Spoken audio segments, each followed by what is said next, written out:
Estamos con Félix Seijas Rodríguez de la firma Delfos. ¿Existe en este momento una desconexión de la clase política con las necesidades y las aspiraciones de la población?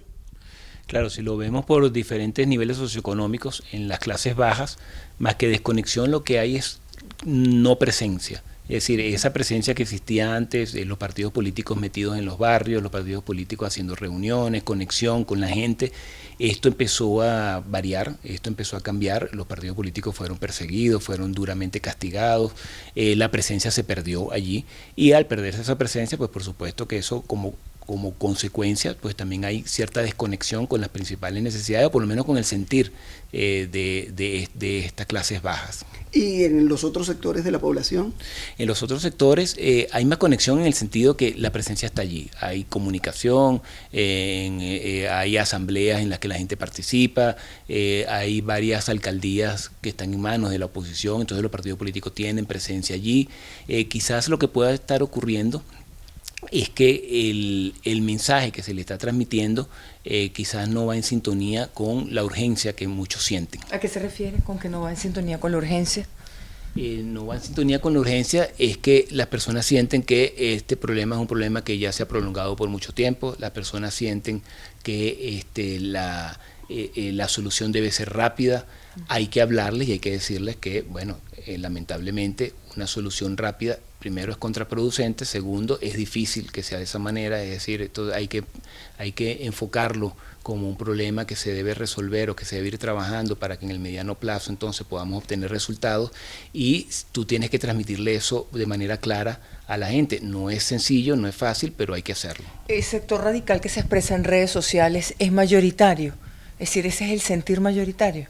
No, las redes sociales causan una distorsión de la realidad, lamentablemente, y la causan por dos motivos. El primero es que en la población, en Venezuela, hay un 60% de las clases bajas, un 60% de la clase D y E, y las clases media y media alta es un 40%. En las redes esto se invierte. La mayoría que tiene presencia en las redes por diferentes motivos son las clases altas y la minoría es la clase baja. Adicionalmente, las personas más radicales, las personas más flemáticas, las personas que tienen un ritmo cardíaco mucho más acelerado, son personas que tienden a hablar más duro, tienden a hablar más alto, son personas que tienden a formar líos, son personas que tienden a... Aunque no sea el sentimiento mayoritario. Aunque no sea el sentimiento mayoritario, pero son las personas que en vez de poner un tuit, ponen varios tweets. En vez de insultar una vez, insultan 300 veces. Entonces, claro, te crean un ruido tremendo. Siempre pongo el símil o el ejemplo del autobús que tiene 100 puestos y hay 98 andinos y hay 2 maracuchos, digamos. Entonces, claro, los maracuchos van a estar echando chistes, van a estar echando bromas, tú puedes pasar por fuera del autobús y tú escuchas que allí hay un escándalo, tú dices, en ese autobús todo el mundo es escandaloso, ¿no? Pero son 2 personas las que se están riendo y las que están echando chistes y el resto está calladito. Pero claro, la sensación que te transmite es esa. Por ejemplo, hablaba de la desconexión o de la falta de presencia de la oposición en los sectores populares. En el caso del chavismo, ¿cómo se maneja ese fenómeno? Sí, el chavismo, por supuesto, tiene presencia en la clase baja, es el único que tiene presencia en la clase baja en este momento. De hecho, en los mismos estudios nos damos cuenta que incluso la clase baja que se opone al chavismo te habla con el lenguaje del chavismo, es decir, la narrativa que existe, la narrativa que está llegando a esos sectores es básicamente de la clase baja. El chavismo ha venido perdiendo credibilidad dentro de estos sectores, eso es cierto, pero es el único que llega con algún mensaje, con algún tipo de mensaje.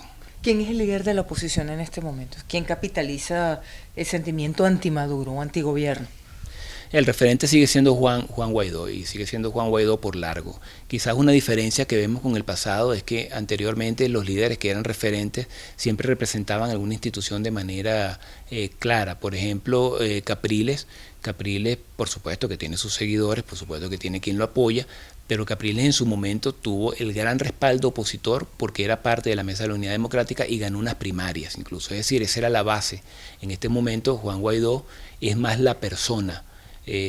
Sí tiene el respaldo de la Asamblea Nacional detrás, gracias a la Asamblea Nacional, a ese hito legal es que él se posiciona, pero pero tiene un mayor peso la figura de la persona joven, la figura de una persona que es interpretada como un outsider sin ser un outsider. Es un político que tiene mucho tiempo trabajando, fue suplente de la Asamblea Nacional, luego diputado de la Asamblea Nacional, pero la gente lo interpreta como un outsider porque era desconocido, la gente no sabía quién era él. Es una figura joven, es una forma diferente de hablar, de comunicarse con la población, entonces la gente lo siente como esa persona nueva, es decir, la carga en su liderazgo como persona, más allá de la institución, es allí y es importante. La continuidad de Guaidó al frente de la directiva de la Asamblea Nacional, ¿cómo es valorada en medio de la polémica que se ha generado con los partidos de la oposición?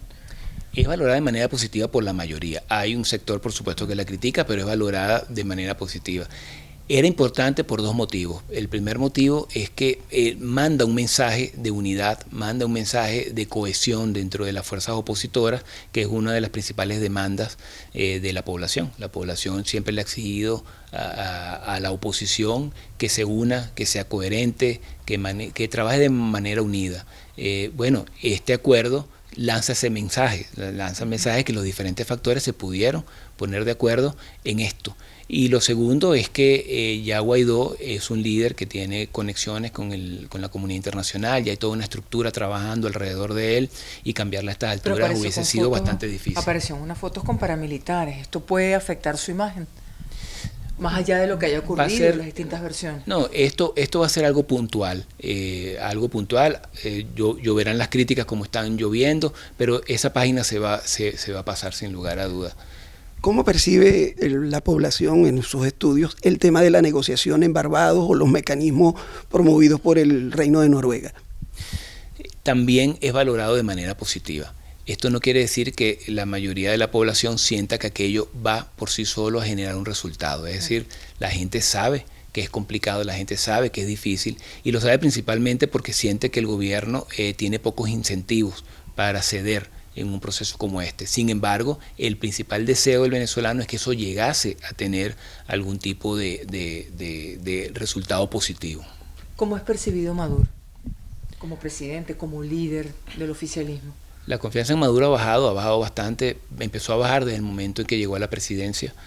Se aceleró o se ha venido acelerando a medida que la crisis ha venido apretando. En este momento está más o menos ya en su lecho, está en la roca, es decir, ya ¿cuánto? Está en esa base que es aproximadamente un 20%, pero ya es una base que considera que la revolución debe estar ahí a pesar de lo que sea, porque cualquier otra cosa sería peor. Ellos sienten eso, y Maduro representa esa continuidad. El chavismo, si quisiera sustituir la figura de Maduro, enfrenta dos problemas principales. Uno de ellos es cómo legitima el sucesor. Maduro fue un sucesor que el mismo Chávez lo dejó en vida. Ahora, ¿quién sería ese sustituto? ¿Cómo se legitima ese sustituto? Ese sería el primer problema. Y el segundo problema es cómo hace para legitimar a ese sucesor ante la comunidad internacional, por ejemplo. Es decir, yo tengo un sucesor, ¿cómo yo, sin que haya habido un proceso electoral en el que participa la oposición, yo voy a aceptar a un nuevo líder dentro de Venezuela? Entonces, si Maduro, la gente, ese 20% lo siente como que es una necesidad, debe estar allí, porque el que no esté pudiese asociarse con que la revolución deja de estar en el poder. ¿Cómo es percibido Hugo Chávez? Hugo Chávez todavía tiene una valoración positiva en el imaginario colectivo. En todos los estudios, cuando preguntamos si Chávez debe continuar, si quisieran que Chávez fuese todavía el presidente de Venezuela, no menos del 40% dice que sí. Esto no quiere decir que si pudieran elegir, elegirían eso. Esto lo que quiere decir es que ante la crisis en la que se está viviendo, o por lo menos, si bien una parte dice que sí, porque sí valora a Chávez y cree en lo que Chávez decía y considera que era lo mejor que le podía haber pasado al país, también hay una parte que siente que para que esté ocurriendo lo que está ocurriendo, pues quizás Chávez no lo hubiese permitido. Nuevamente, esto está en ese imaginario. ¿Cómo podría ser la oposición? O mejor le planteo la pregunta, ¿la oposición tiene la posibilidad de morder algo de ese sentimiento por Chávez y capitalizarlo? Sí, claro, lo que pasa es que la crisis crea también esas posibilidades, esas oportunidades, son oportunidades. Si el chavismo, o lo que era el chavismo y se ha venido alejando del chavismo, siente que ya sin Chávez las posibilidades de que sus ideales se hagan realidad ya se ha alejado, bueno, si la oposición logra posicionar algún tipo de imagen que pueda rescatar parte de lo que era ese deseo, si pudiese entonces capitalizar algo de ese porcentaje.